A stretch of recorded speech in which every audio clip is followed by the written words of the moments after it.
So here we are with Josh Taylor and Alan Morgan, and collectively they are the Islanders, and they'll be taking part in this year's GB Row 2013.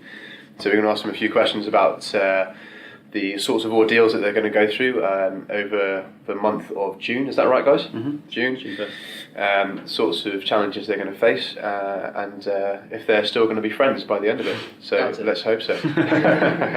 So first question, why are you doing this?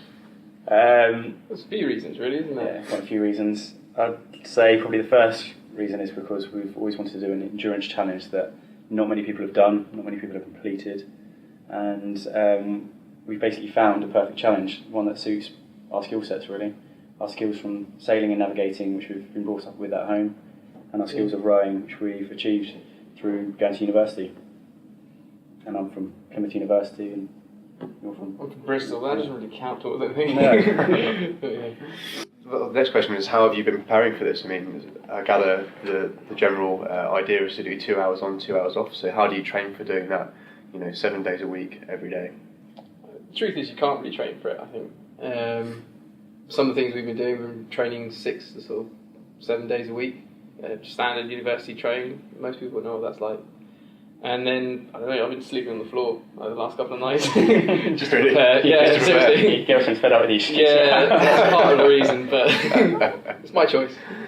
That's good. That's good. Any other? How do you prepare sort of mentally for it either? I mean, there must be a huge sort of strain on your mind as well. Yeah, we've all agreed that it's going to be more, rather than, it's going to be very physically demanding.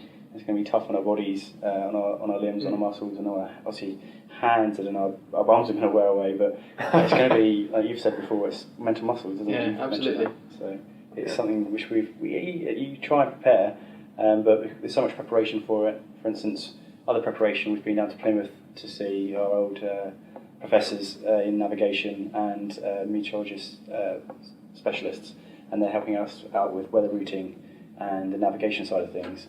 So that's a big part of the preparation that we've been doing as well, focusing on, and generally training, keeping fit, and trying to put on 2 stone of weight. Which is fun training. Yeah, it was good. Yeah, we've been told that 2 stone is what we'll probably lose. That's what the guys that broke the world record, they lost. So we've been trying to put on weight. So mentally, we've got our mind on so many other things that we're just going to... haven't really thought about it yet. We're going to focus on that when we get to it. So you mentioned putting on 2 stone. Can you give us an idea of what your sort of typical diet is at the moment? Eating like there is no tomorrow. Yeah. How many calories are you having to intake every day? It's just literally just getting as much as you can all the time. Yeah. And enjoying it as well, because you know you're not going to have that soon. So it's more about getting... continue grazing. I'm waking up in the morning and probably having a bowl of muesli, and early in the morning, and then doing all my general wake up and get up and wash and stuff, and then having a cooked breakfast, and then followed by that I'll be cooking a bowl of pasta for lunchbox. That will just be my grazing food with either some tuna or chicken in it, and then there'll be a big lunch which won't include the pasta, and a big dinner that won't include that, and then generally just snacks like nuts, just Are you allergic to nuts? Normal nuts. So yeah, that's the type of thing we've been trying to consume. And I've put on 15 kilos for my natural body weight. So wow. Yeah. That's incredible. So moving on, sort of on the stats kind of side of things in terms of calories burned, and what's the total distance around the UK that you guys are going to be covering in the boat? Well, it's kind of straight lines, about 2,000 miles. So 2,000. It might be a bit longer, hopefully. It could be a bit shorter if we get our navigation right. And so how does that break down to sort of per day? What are you sort of aiming for? I guess it will depend on tides and things. So. Absolutely. It's so much of a tidal gate and weather routing race.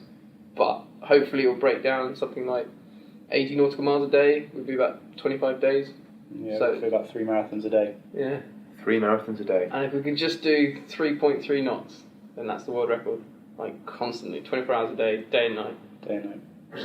That's the magic average. Yeah, I think that's like 4 miles an hour. 4 miles an hour. Unfortunately, we'll be coming against tides of up to 6, maybe even 8 knots at a push, but we will be facing tides against us of at least 2-3 knots quite often. But then often we'll have that with us as well. So yeah, it will depend daily and it depends throughout the day. But yeah, on average we want to do 3.33 knots.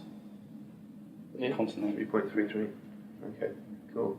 And how many calories do you think you'll be burning? I mean, you just mentioned how many you have to take in just for training. So, you know, for you doing sort of 2 hours on and 2 hours off, but presumably in pairs, is that right? Yeah, that's right. Yeah. So how many sort of calories do you expect to burn in a day? I think about. It really depends on exposure. Yeah. Like on a quiet day with sort of, I don't know, a bit overcast, not too hot, not too cold, we don't want to be burning through our supplies. We want to be sort of managing it day by day. Yeah. So it should be anywhere between like 8,000 calories to sort of around about 5. Yeah. Really depends on what we encounter. Yeah. I personally think it'd be top end 8,000 calories a day. Maybe more. I can see it. Yeah. Just generally think we as long as it doesn't come out my part, mate. We've got to be very strict with our food intake, and we've only got so much room on board the boat for the food.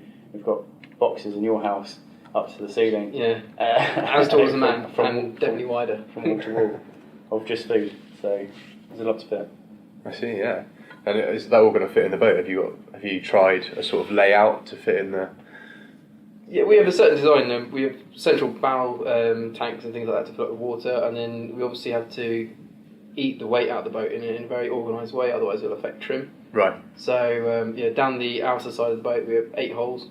Yep. With that is breakfast, second breakfast, lunch, dinner. And so the boat will definitely have the balance throughout the race. For the uninitiated, can you explain just what the bow section is like, and also explain what trim is? The bow is the front of the boat, obviously the leading part of the boat, and that's the where pointy bit. The pointy bit, yeah. That's where all our anchors, parachute anchors, equipment drogues, stores, everything, all the ballast will be. And then the stern, which is the back of the boat, will be living quarters, navigational quarters. All in one master bedroom, basically. Yeah, just it doesn't have an ensuite. Can you describe to everyone what that sort of space is like? Roughly, what does it compare to? If you'd imagine a coffin for 2 people. Yeah, that's pretty much it. So pretty cramped conditions. Yeah. And that leads me on to my next question, which is, of course, what is the toughest challenge you think you're going to face? I think fatigue, dealing with mental fatigue. You don't want your brain to take over and affect your navigation and affect your compromise and your ability to work well, your judgment, ability to work well with the team. For me, though, for those rowers out there that appreciate this, there is no feel of run of the boat. It just doesn't feel like it's moving at any point. Yeah. So you're putting the blade in, taking a stroke, and you feel like you've gone nowhere, possibly even backwards. Yeah. And that's hard. Demoralising. Yeah. Will you be having a sort of map where you can see the dot where you are? Yeah, absolutely. Yellow Brick Tracker is the app. Yeah. And then you can download that, I think, 2 weeks before the start of the race, and then follow us around. Okay. So, that's really good, yeah. So, do you think that would be quite demoralising if you're looking at that dot and you kind of feel like you haven't... Well, it updates every half an hour, so you can really burn it hard for half an hour. And then it will just update, and hopefully you'll be ahead.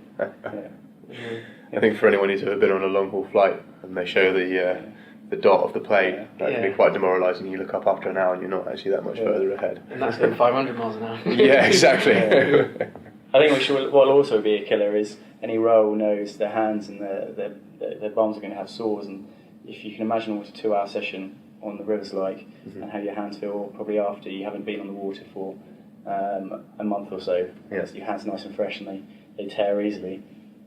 We've got that, salt water, and general exposure for at least a month. And not to mention we'll be sitting down the whole time, so the bum's definitely affected. And we found that out on the 40-hour row. So we've just blown a lot of money on some proper ocean rowing seats. Because it's actually, we think it's a game changer. We really do. People joke and say we spent a lot of money on seats, but just after 48 hours, we were finding it hard to finish the stroke, coming to backstops, coming to the end of the stroke, and where the weight's on your coccyx, it was very painful, and that was on the standard wooden seats. So we've bought some. They look luxury, but they should be. They should be. So hopefully they'll do the trick and we won't get the sores we had.